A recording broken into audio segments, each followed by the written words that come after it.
Shalom guys, selamat malam. Malam ini saya akan menjawab testimoni challenge dari saudara Fani Romokoi atau Momo yang biasa dipanggil Momo. Saya percaya bahwa satu kesaksian saya bisa menjadi berkat buat teman-teman. Semoga kesaksian ini bisa menguatkan teman-teman untuk terus maju di dalam Tuhan.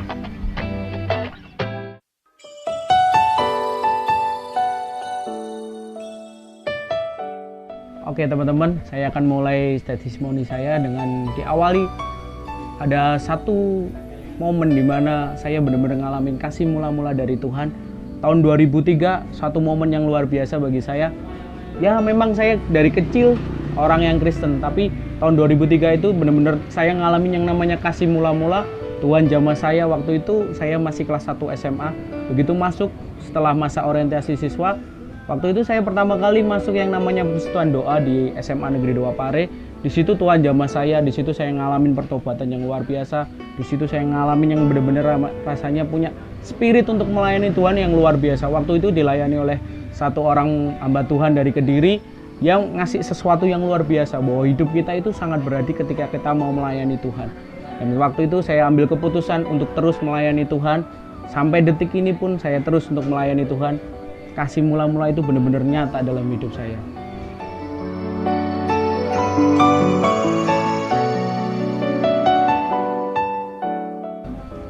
Tahun 2008 adalah satu momen yang luar biasa. Bagaimana saya ngalamin yang benar-benar ngerasain pertolongan Tuhan luar biasa dalam hidup saya.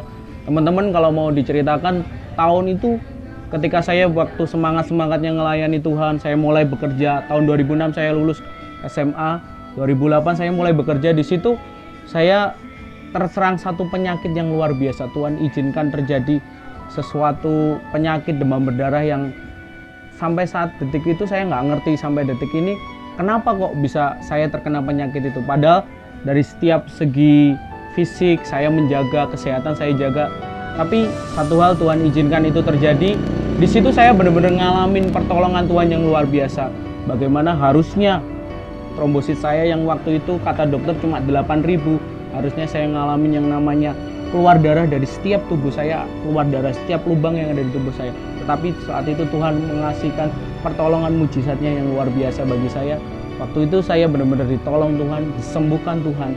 Normalnya teman-teman, waktu itu ketika saya ngalamin penyakit demam berdarah ini, harusnya detik ini saya nggak ada di tempat ini, saya nggak bisa menyaksikan cinta Tuhan. Tetapi waktu itu Tuhan tolong. Dan hanya dari segi mujizat dia sembuhkan teman-teman. Dari segi biaya waktu itu tahun 2008 uang 20 juta sangat banyak teman-teman. Tapi waktu itu Tuhan tolong setiap biaya yang diperlukan untuk membayar setiap keperluan administrasi di rumah sakit, Tuhan kasih. Berkatnya benar-benar luar biasa teman-teman waktu itu. Dan di situ saya ngelihat bahwa kasih Tuhan yang luar biasa teman-teman. Waktu saya ngalamin penyakit ini, banyak teman-teman yang datang, banyak teman-teman yang menjenguk saya. Di situ mereka menguatkan iman saya. Satu hal teman-teman, di situ saya ngerasain benar-benar pertolongan Tuhan yang luar biasa. Dan saya tidak pernah ngalamin lagi yang namanya takut akan ditinggal Tuhan. Tapi benar-benar di situ saya ngerasain bahwa Tuhan itu dekat dengan saya. Dan sedetik pun dia tak pernah tinggalin saya teman-teman. Sempat pertama kali ketika ngalamin sakit itu saya jauh dari Tuhan teman-teman. Dalam artian saya mulai lupa dengan mengucap syukur sama Tuhan, berdoa sama Tuhan. Tetapi ketika saya masuk hari ke-5, di situ saya masuk ke dalam ICU, ruang ICU, benar-benar di situ rasanya Tuhan ingetin satu hal bahwa saya nggak bisa hidup tanpa Tuhan. Di situ Tuhan nunjukin seperti apa yang saya bilang tadi, mujizatnya begitu nyata dalam hidup saya disembuhkan. Dan setelah itu teman-teman, setelah saya sembuh, pulang di rumah, ibu saya cerita waktu itu benar-benar dia menyerahkan hidup saya buat Tuhan teman-teman. Di situ dia cerita bagaimana sebenarnya dia tidak tega teman-teman melihat saya sakit, tapi di situ ibu saya percaya satu hal, dia punya iman, bapak saya punya iman kalau Tuhan akan tolong saya. Dan yang terjadi teman-teman tahun 2008 itu benar-benar Tuhan nunjukin satu hal yang luar biasa. Dia kasih mujizatnya yang nyata buat hidup saya.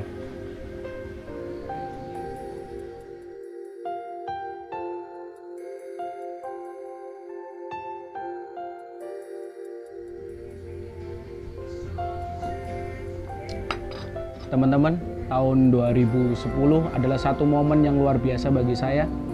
Di situ saya ngalamin yang benar-benar namanya jenuh banget ngikut Tuhan. Bagaimana saya jenuh melayani Tuhan.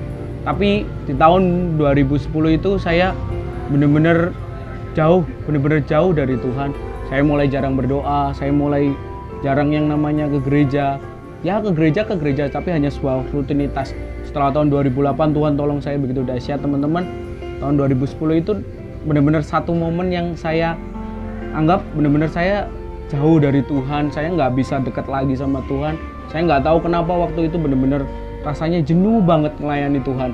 Tapi satu hal teman-teman, ada satu momen tahun 2010 di bulan-bulan akhir, bulan Desember teman-teman, saya ngikutin satu momen, satu camp yang luar biasa. Waktu itu saya ngikutin yang namanya Camp Pria Sejati teman-teman. Di situ Tuhan bukakan paradigma baru dalam hidup saya, bagaimana saya harus berfungsi sebagai seorang pria, bagaimana waktu itu Tuhan tunjukin bahwa sebagai seorang pria saya harusnya mempunyai tanggung jawab, saya mempunyai integritas, saya punya yang namanya kualitas hidup yang benar di hadapan Tuhan. Dan waktu itu Desember itu ketika saya ngikutin camp itu teman-teman, Tuhan kembali ingatkan bagaimana tahun 2003 saya ngalamin kasih mula-mula itu teman-teman. Dan tahun 2010 itu teman-teman, satu titik balik dalam hidup saya mulai kembali melayani Tuhan, saya mulai semangat lagi melayani Tuhan. Dan saya mulai teman-teman mulai menghargai setiap orang yang ada di samping saya teman-teman. Waktu itu tahun 2009 sampai 2010 bulan Oktober teman-teman, sebelum saya ikut camp, saya ngerasain bahwa orang-orang di sekitar saya itu kayaknya jauh dari saya, nggak ngerti apa yang saya pengen. Tapi tahun 2010 di akhir bulan, di bulan Desember itu teman-teman, saya ngerasain bahwa Tuhan kembali jamah hidup saya. Di situ saya ngalamin pertobatan kembali teman-teman. Saya dilepaskan dari yang namanya 5 dosa itu.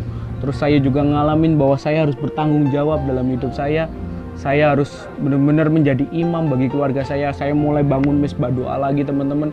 Dan saya mulai aktif lagi melayani di gereja. Dan momen tahun 2010 itu satu momen titik lagi teman-teman bagi saya untuk ngerti bahwa rencana Tuhan itu dahsyat dalam hidup saya.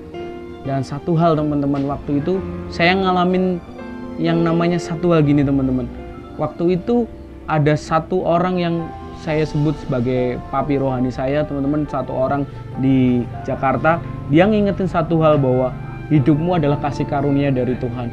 Dan mulai saat detik itu teman-teman, saya mempunyai tujuan hidup saya yang baru teman-teman. Saya punya satu tujuan hidup bahwa saya pengen menjadi garam dan terang dunia ini teman-teman.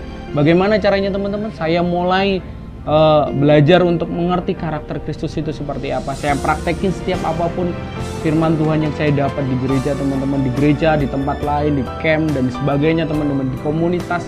Saya mulai praktekin itu dalam hidup saya teman-teman. Kalau dulu mungkin saya dapat, saya ngerti, tapi saya jarang praktekinnya teman-teman. Tapi waktu itu teman-teman, saya lakukan itu teman-teman. Setiap apapun firman Tuhan itu saya mulai praktekin teman-teman. Nah, meskipun saya udah ambil komitmen itu teman-teman, tapi memang sih saya ngalamin jatuh bangun untuk melayani Tuhan, untuk praktekin setiap firman itu teman-teman.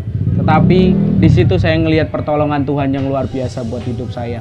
Dan saya yakin dan percaya ketika itu mulai masuk tahun 2011 teman-teman, di awal-awal tahun saya ambil komitmen untuk boleh melayani di camp ini teman-teman, di satu camp ini. Bahkan saya mulai aktif lagi di gereja, lebih radikal lagi buat Tuhan.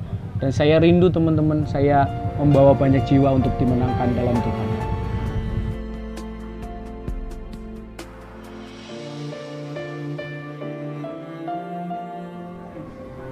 Oke teman-teman, dari setiap apapun yang saya saksikan tadi teman-teman, satu hal, satu ayat yang benar-benar menguatkan saya teman-teman.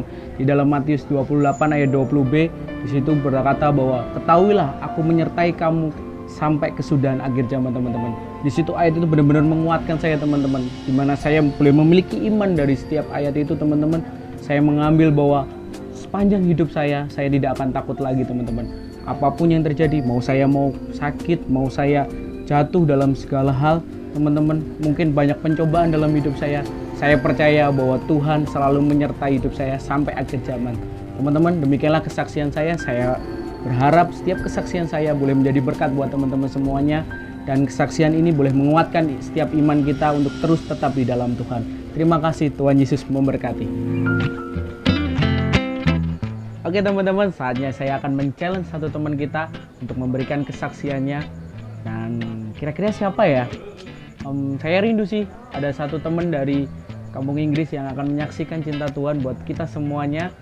Oke teman-teman, saya akan men-challenge saudari Hana dari Nganjuk untuk memberikan testimoninya. Oke teman-teman, sampai jumpa di next episode Youth Testimony Challenge. Tuhan Yesus memberkati. God bless you.